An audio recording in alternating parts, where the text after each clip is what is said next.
Jess here with Bless Jess. Thank you so much for watching today's video. Today's video is going to be about my favorite subject, almost my favorite subject in the entire world, and that is menu planning. I love meal planning and menu planning for my family.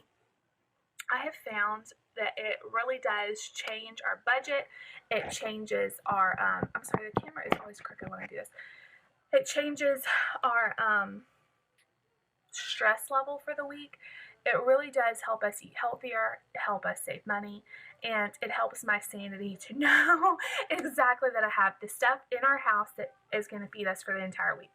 It really cuts down on all those trips to the grocery store, and it's just easy to know at the beginning of the day, okay, this is what's for dinner, I need to prepare for that. So this is going to be an update video on my new system.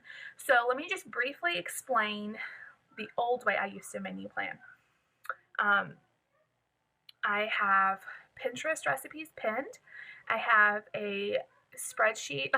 This is how nerdy I am. I have a spreadsheet on our computer of our favorite recipes, our favorite dinners, and I would sit down on Sunday night and I would just plan out our meals. So I would say, okay, Monday night, what are we in the mood for? Let's see, maybe tacos. Okay, Tuesday, what are we in the mood for? Maybe breakfast for dinner. Wednesday, oh, that's a church day. What are we in the mood for? What are we in the mood for? Okay, I'll come back to that. Thursday, what are we in the mood for? What can I make? And I would like hunt him and haul. It would sometimes take me like hours to plan our meals just because I didn't really feel like the stuff I'd already done. I wanted something different, but I didn't know where to start. I didn't have any kind of structure to the meals. They could be whatever, and it would take me forever to plan. And also my kids never really knew what to expect because there was no routine to our meals. Some weeks we would have, you know, lots of food they didn't like. Sometimes we would have stuff they liked. They're very picky, and I really want to start incorporating not having to make two different meals, if you know what I mean. Like, not that I cook two whole meals, sometimes I do, but if I know it's something they're not going to eat, I'll kind of modify it so they will eat it. And it's just a lot of extra work, not to mention the planning was just getting overwhelming. I was really frustrated because I felt like we were eating the same things over and over, and then if I wanted to try something new, it was a lot of like research, and then it was just a lot of stress. I know that seems so silly, but planning 7 meals in a row, I would totally either get in a rut or like sit there just staring at Pinterest going, what else can I make? So this is what I'm doing. It came about in several different ways. Number one, we started having weekly taco night or nacho night. We have church on Wednesday night and we get home super late. And so I found that if I went ahead and made the taco meat before we left for church, when we got home, we could just go ahead and eat tacos, and we didn't have to stop by a drive-thru or anything else because we really don't have time to eat before church. So Wednesday night was super easy to plan because the last few months, every single Wednesday night we have tacos. Now, we love tacos, so we loved Wednesday night.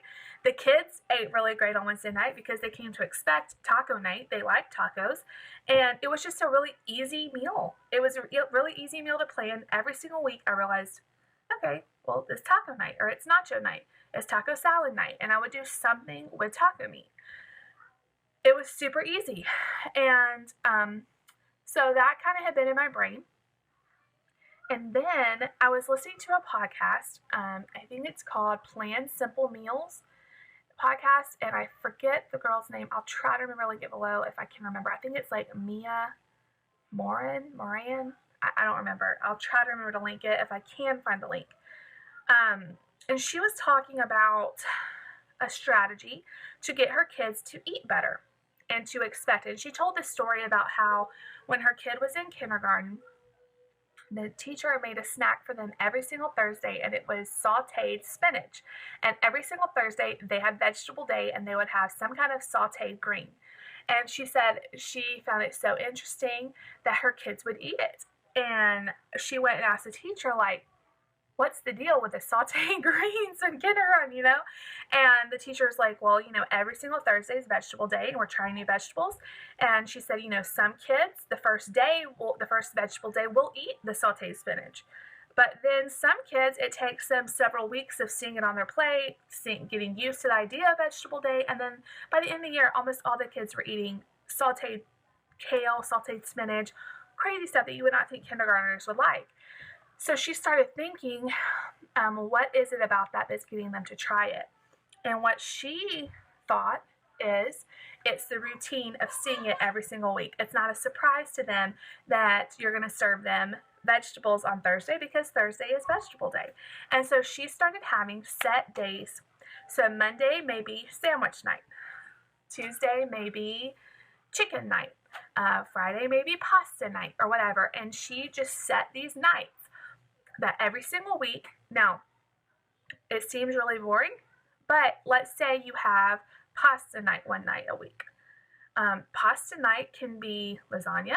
It can be spaghetti. It can be chicken Alfredo. It can be whole wheat pasta with marinara sauce and vegetables. It can be anything. I mean, the possibilities are endless. The same with taco night. Taco night can be nachos. It can be tacos. It can be taco salad. It can be fish tacos. It can be chicken tacos. It can be veggie bean and cheese tacos. It can be anything. And she found that her kids were coming to expect these nights. Not every night was their favorite. You know, she was talking about how her kids are not crazy about soup night. And you can always evolve these. And I hope this is making sense. She would probably explain it way better than me. But you can change it. You might not want to have soup night in summertime. But to set these parameters for yourself. So when you're meal planning, it's a lot easier to know what you're going to make that night. And also, instead of looking at hundreds of recipes that you have to choose for 7 meals, you can narrow it down and say, okay, tonight is sandwich night. What kind of sandwiches sound good? What I haven't made in a while? And you naturally start learning how to make new stuff. You, instead of making pasta like you always do for spaghetti night, you think, well, we had that last week. Maybe I need to change it up. Maybe I need to sneak in some more veggies, get the kids used to it. And by getting the kids seeing the different kind of foods you're making, but it's something familiar to them. So maybe they're used to eating spaghetti, and the next week or the couple weeks after that, you throw in some carrots in there, or you throw in some basil in there, or something just different to make them not so picky. And so this was just an aha moment for me because taco night had been such a staple with us. It had been working. The kids are excited about Wednesday night. I'm excited about Wednesday night because it's so easy. I don't even have to think about it. I know Wednesday is taco night. So I am going to be sharing with you my nights, what I am planning for every single night. We're going to try this for 4 weeks. And at the end of 4 weeks, I'm going to come back on here and tell you how it's going. Now, if it's going terrible and we hate it, we'll change it. It's not a big deal. But I just think this is going to make meal planning so much easier. It's actually going to give us more variety because we're not going to have that scramble of, well, I don't know what's for dinner, or, you know, normally we have tacos the same way every single week. But with this, I feel like I can experiment a little bit more because I know taco night's coming, or I know pasta night's coming, and I can choose a new recipe that we haven't had. So I think it's actually going to give us more variety. It's going to get my kids to expect certain things. We're going to try it for 4 weeks, guys. So this is my plan. I'm going to start with Monday. On Monday, my husband is off work. We normally eat lunch out. That's our usually 1 or 2 meals out a week, but Monday lunch is one of them because we're usually out running errands. So we usually have a pretty big meal on Mondays. So Monday night, we usually eat a little bit lighter. So I thought we would do sandwich night Monday night. Now, I'm not talking about it has to just be a plain sandwich. Anything from grilled cheese, subs, burgers, turkey burgers, grilled chicken sandwiches, fish sandwiches, meatball subs. Any of those are going to be options for Monday night. So when I go to plan, I could have probably a dozen different sandwiches, and then that will grow that I can choose from. So we might not eat burgers again for another month or two. You know what I'm saying? Like, it's not going to be every single week we're having the exact same dish, but it's going to be some sort of sandwich on Monday. Tuesday, I'm going to be doing pasta night. My husband loves pasta. I'm not a huge pasta fan, but I think it's because I haven't really experimented a lot with it. My kids like pasta, and so this could be spaghetti, lasagna, baked spaghetti, like pasta primavera, Alfredo. It could even be macaroni and cheese on a busy night. Any kind of pasta, whole wheat pasta, ravioli, tortellini, um, anything like that. Chicken spaghetti, possibilities are endless. So Tuesday is pasta night. Wednesday, I'm going to keep our taco night. That's working, but I'm going to try to branch out a little bit. So tacos and nachos, definitely. Taco salad, definitely. Taco rice bowls, fish tacos, chicken tacos, like a layered Mexican bake kind of thing that I could do before church and then just heat it up. Anything like that is what's going to be on Wednesdays. Thursdays is going to be, that's the night we're usually home, and so I can spend a little more time cooking. And that's going to be some kind of a meat protein thing and a side. So this could be like grilled chicken with veggies and mashed potatoes, or it can be baked fish with rice and a salad. You know, it's going to be more of the standard American lean protein, veggie, and some kind of a carb side. Again, this could be anything. This is the broadest category that I have, but it's going to help the kids understand that this is the night we have grilled chicken and veggies, or fish. You know what I'm saying? It's a protein and a side. So that's going to be Thursday night. Friday night is going to be a combo. It's either going to be pizza night, which is always a favorite. So this could be white pizza, regular pizza, deep dish pizza, thin crust pizza, barbecue pizza, low carb like cauliflower crust pizza, pizza wraps, pizza calzones. You know what I'm saying? And then I'm going to alternate that with breakfast for dinner. We really like breakfast for dinner, and so on the I'll probably do pizza night some Friday nights and breakfast for dinner the other nights. And I'm okay with splitting it up like this because our kids love breakfast for dinner and they love pizza, and either one they'll be fine with. I really don't want to have pizza every single night. I will get sick of that. I don't think anyone else will, but I will. So I'm going to alternate breakfast for dinner with pizza night.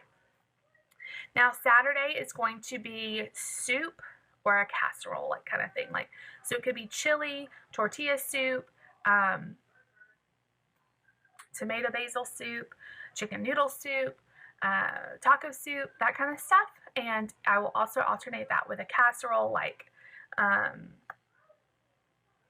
you guys know what casseroles are, chicken and rice, like a layered Mexican casserole, tater tot casserole we do occasionally,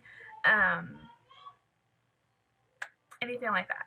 So it'll probably mostly be soup, but if we kind of get tired of soup, I might throw a casserole in there because my husband really likes those, and we get good leftovers out of those. So Saturday is usually football games and busyness and all that, and so I thought it'd be really nice in the fall and winter to have a soup night. And then Sunday night every single week is going to be leftovers.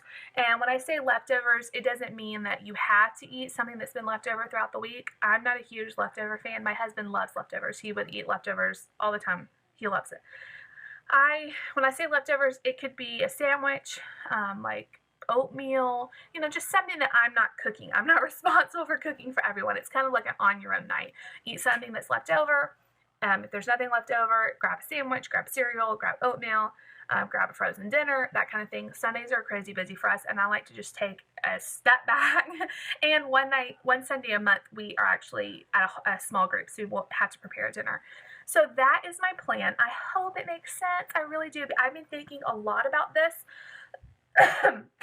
I've got some kind of cold, sorry.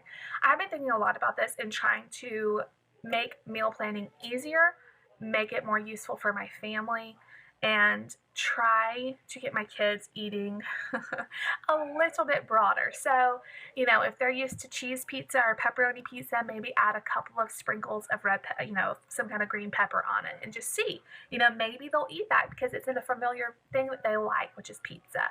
So I will let you know how it goes. If you like this idea, make sure you give it a big thumbs up.